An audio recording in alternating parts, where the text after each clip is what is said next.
Hello, ladies and gentlemen, it is your host with the most, Avery LR32 here, bringing you guys a super amazing Monarch deck profile to kind of kick off the hell on earth that we are about to experience from Bosch, because this is going to probably be one of the most expensive sets ever, in the words of capital G. And I also wanted to thank you guys for over 470 subscribers at the making of this video. I'm currently at 471. I just want to give another huge shout out to MasterFox72. Bro, I really appreciate you letting me come and post on your channel and do a video with you. I had so much fun doing it. Hopefully we'll be able to do more in the future, and congrats to you being at 900 subs. If you guys haven't already, please be sure to check out MasterFox72.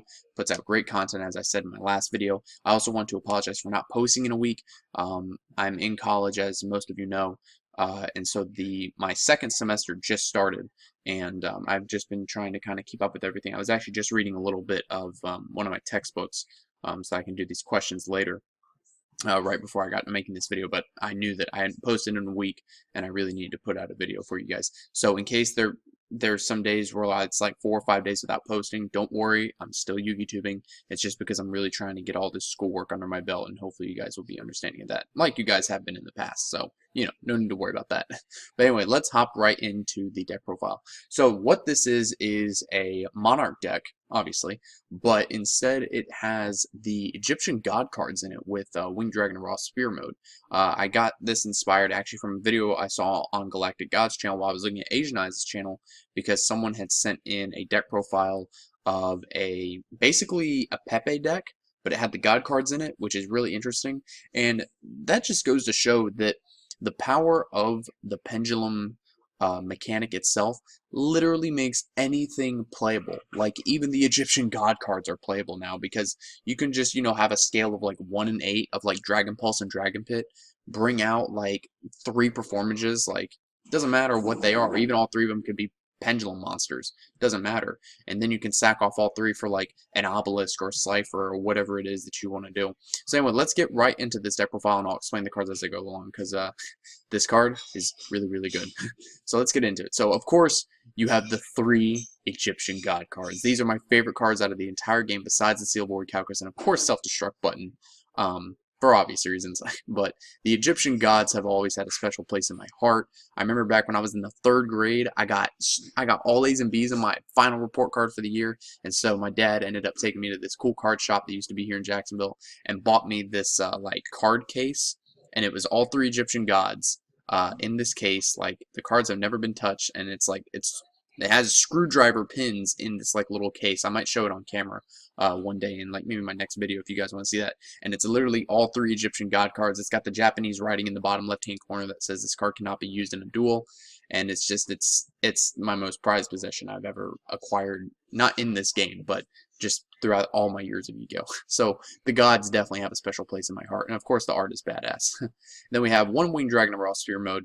In case you guys don't know what this does, it's just 3 tributes from either side of the field, so you can't do like 2 on your side, 1 on your opponent's. It has to be 3 from one side of the board. Play it to that side of the board. At the end phase, it goes back to the owner. Can't be targeted by card effects or by attacks, and this card itself cannot attack. And then you contribute it to special summon a Winged Dragon Raw from your hand or deck, ignoring its summoning conditions, and its attack and defense become 4K. So basically, you're going to drop Spear mode on your side of the field, tribute it for Raw, putting it at 4,000, attack, and then end phase Raw is going to go to the grave. Or, you know, if you want to run Phoenix mode in this, you can, and then get out Phoenix mode. So it all depends on what you want to do. Then we're running triple Aether, the Heaven Monarch. Pretty standard. I might drop this down to 2, just because you can kind of clog sometimes with a bunch of high levels.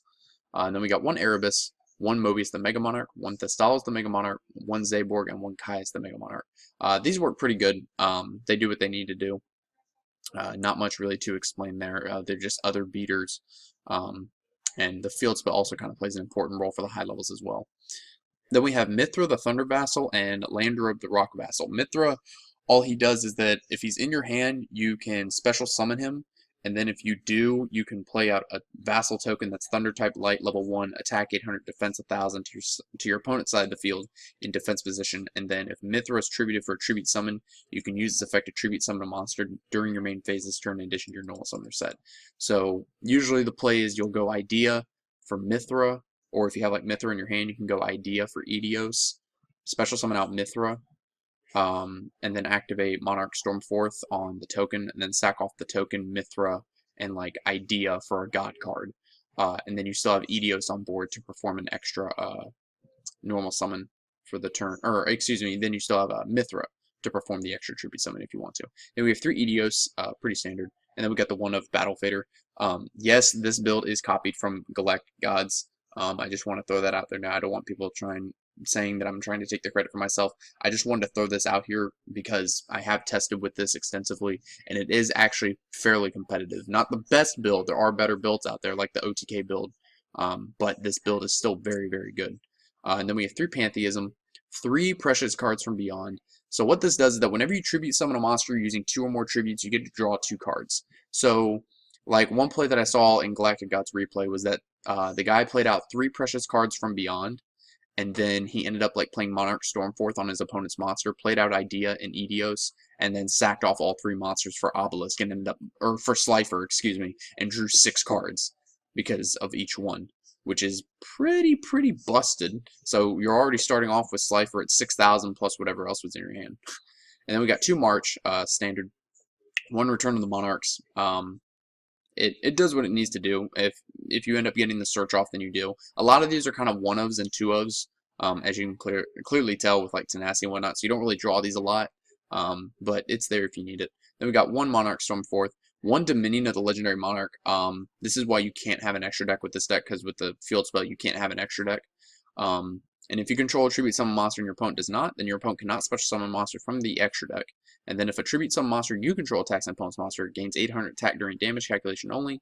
And then once per turn you can reduce the level of 1 monster in your hand that's 2800 attack and 1000 defense by 2, even after they are summoned or set, or if this card leaves the field until the end of this turn. So it basically makes it so that your level 8s here, like Aether and Erebus and the Mega Monarchs, only need 1 tribute, which is really nice. Then we got 1 for 1, basic play. You just play 1 for 1, pitch Landrobe or Yugioh, whatever's in your hand. Play out Idea gets you out something else, and you make big plays. Then we got Double Summon, in case you're able to summon again. You can just, play Idea into Yugioh, sack off 2 for a Monarch, and then play Double Summon to summon out something else. Then we got Rhoda to search for your Idea. You can also search for, I think it just searches out Idea. Yeah, it just searches out Idea. And then we got Tenacity. Reveal any Monarch, get anything you need to your hand. And then the Monarch's Erupt. This is basically a skill drain for the deck. You can only activate if you have no cards in your extra deck, hence why, once again, you can't have an extra deck. And you control a tribute summon monster. It negates the effects of all face-up monsters on the field except tribute summon monsters, and then during your end phase, if you control no tribute summon monsters, you send this card to the graveyard. And then we have 1 Escalation and Double Prime. Monarch's Erupt, I haven't really drawn into it a lot, so I can't really say on how good this is. That is the one flaw I do have with this deck, is that there's a lot of 1-ofs in here that really should be 3-ofs or even 2-ofs. It just all depends on player preference, but again, this deck is centered around getting out the Egyptian gods, so you're not really too focused on, playing triple Tenacity and going like Tenacity, Reveal, get Pantheism, play Pantheism, pitch Prime, draw 2, play Pantheism again, pitch another Prime, draw another 2. You're just not doing big combos like that, really. Your main goal is, unless the better play is to drop a big-ass 2800 attack, 1000 defense Monarch, you're usually going to be going for the Egyptian God cards. So anyways, let me know what you guys think about this deck in the comments below. I personally really like this strategy. It's very interesting. I'm having a lot of fun using it. But yeah, let me know what you guys think. Test it out on DN or even DevPro now that DevPro's finally fixed of all of its bugs. The only thing that's not working right now is DevBot, and I think the Checkmate server is having some problems. But yeah, let me know what you guys think, and thank you for watching as always.